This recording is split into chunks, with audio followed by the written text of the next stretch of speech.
एक गांव में हरिया नाम का एक आदमी अपनी पत्नी नीमा के साथ रहता था।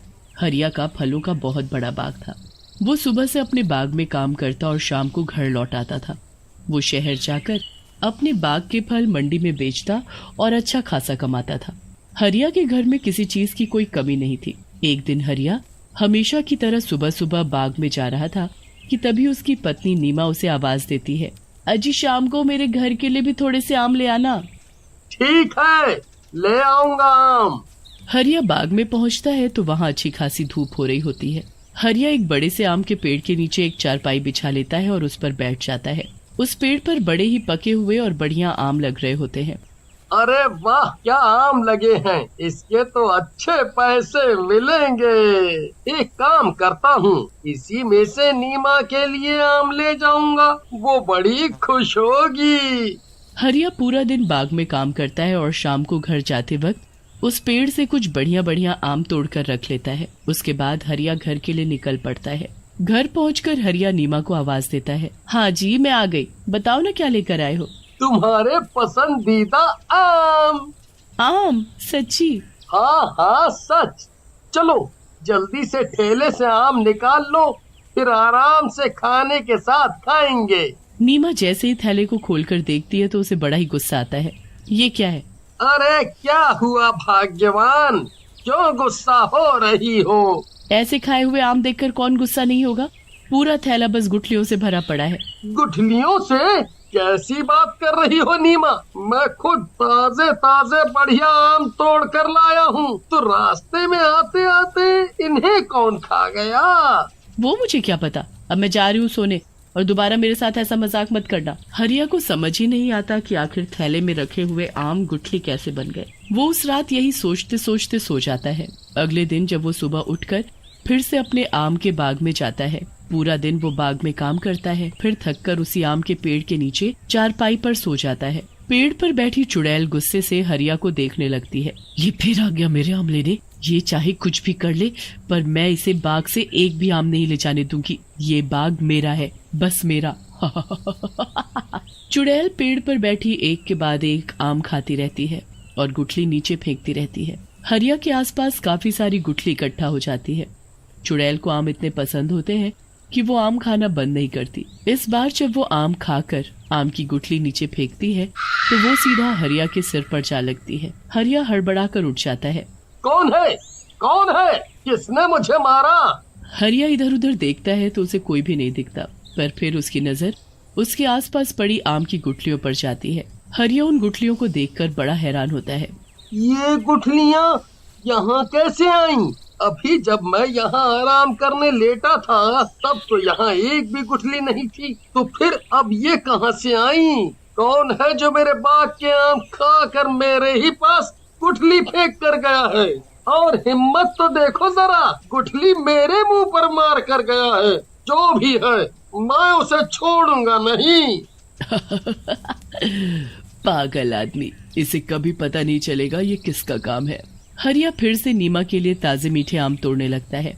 चुड़ैल जब हरिया को आम तोड़ते देखती है तो उसे बड़ा गुस्सा आता है। वो गुस्से में लाल हो जाती है। इसकी फिर से हिम्मत हो गई जो मेरे आम लेकर जा रहा है। लगता है इस बार इसे अच्छा सबक सिखाना पड़ेगा। काफी आम हो गए हैं, चलो अब घर चलता हूँ, काफी देरी हो गई है। हरिया जैसे ही घर जाने लगता है तभी चुड़ैल पेड़ से नीचे कूद पड़ती है और हरिया का पीछा करने लगती है।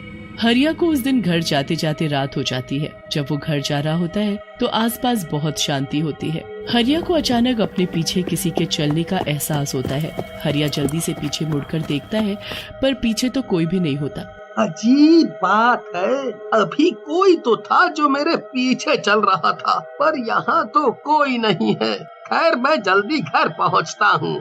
हरिया वापस घर की तरफ बढ़ने लगता है और फिर से उसे पीछे किसी के चलने का एहसास होता है। हरिया झट से पीछे देखता है तो वहाँ इस बार भी कोई नहीं होता। हरिया घबरा जाता है और जल्दी जल्दी चलने लगता है। जल्दी जल्दी चलने के चक्कर में हरिया के हाथ से उसका आम का ठेला गिर जाता है। हरिया उन आमों को जमीन से उठा ही रहा होता है कि अचानक उसके मुंह के आगे चुड़ैल आकर बैठ जाती है। क्या हुआ हरिया, सारे आम गिर गए? चुड़ैल, बचाओ बचाओ। हरिया को कुछ समझ नहीं आता। वो तो सब आम ऐसे छोड़कर भाग लेता है। भाग गया बेचारा। इन आमों पर बस मेरा हक है, बस मेरा, इनको कोई नहीं खा सकता। चुड़ैल वहीं जमीन पर बैठ जाती है और एक एक आम उठाकर खाने लगती है। भागते भागते एक बार हरिया पीछे मुड़कर देखता है तो वो चुड़ैल आमों को ऐसे खा रही होती है जैसे कोई भूखा जानवर मांस खाता है। चुड़ैल बड़े मजे से आम खाने में लगी होती है और हरिया भागते भागते अपने घर पहुंचता है। वो बहुत ही बुरी तरह हाँफ रहा होता है। उसे देख नीमा भी घबरा जाती है। अरे क्या हुआ आपको? आप इतनी बुरी तरह हाँफ क्यों रहे हो? नीमा, चुड़ैल, चुड़ैल मेरे पीछे चुड़ैल।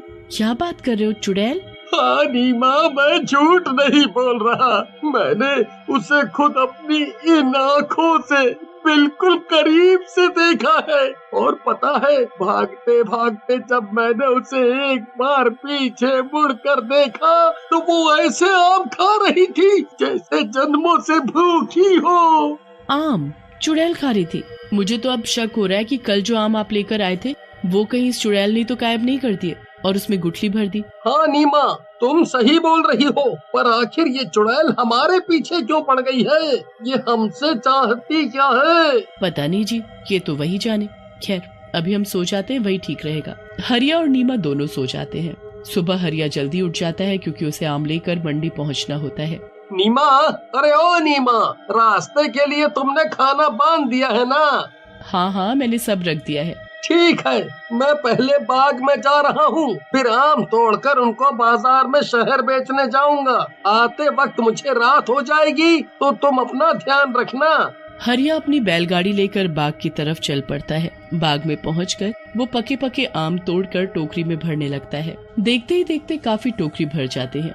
उसके बाद हरिया उस पेड़ के पास पहुंचता है जिस पर चुड़ैल रहती है। हरिया उस पेड़ से भी आम तोड़ना शुरू कर देता है। पेड़ में बैठी चुड़ैल हरिया को दिखाई नहीं देती, इसलिए वो बड़े ही मजे से आम तोड़ तोड़ कर टोकरी में भरने लगता है। पर जब चुड़ैल उसे ऐसा करते देखती है तो उसका खून खौल उठता है। इसकी इतनी हिम्मत कि ये फिर मेरे आम लेने की कोशिश कर रहा है। ये मेरे आम यहाँ से नहीं ले जा सकता। हरिया सारे टोकरे एक एक करके बैलगाड़ी में रख कर शहर के लिए निकल पड़ता है। चुड़ैल भी झट से उसकी बैलगाड़ी पर कूद कर बैठ जाती है। हरिया को महसूस होता है कि कोई उसकी बैलगाड़ी में कूदा है और वो जल्दी से पीछे मुड़कर देखता है तो उसे उस बैलगाड़ी में बैठी वो चुड़ैल दिखाई ही नहीं देती। हरिया आगे बढ़ता है। रास्ते में चुड़ैल एक आम का टोकरा खोलती है और उसमें से आम खाना शुरू कर देती है।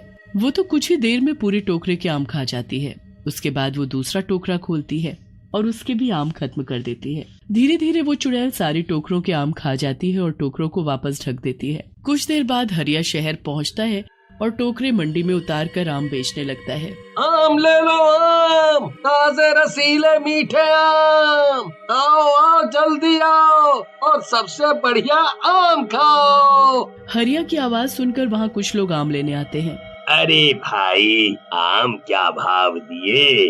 बस 120 रुपया किलो, बताओ कितने बांध दूं? पहले आम की शक्ल तो दिखाओ, तभी तो बताऊंगा। हाँ, अभी मैं टोकरे खोलता हूँ। हरिया जैसे ही ढके हुए टोकरे को खोलता है तो उसके होश उड़ जाते हैं। टोकरे में तो बस गुठली ही गुठली भरी होती है। दूसरी टोकरी खोलता है तो उसमें भी गुठली ही भरी होती है। हरिया सारी टोकरी खोलकर देखता है और सभी में बस गुठली भरी होती है। हरिया को समझ ही नहीं आता और वो निराश होकर घर वापस आता है और नीमा को सारी बात बताता है। ये हो ना हो उसी चुड़ैल का ही काम है, इसका कुछ करना पड़ेगा।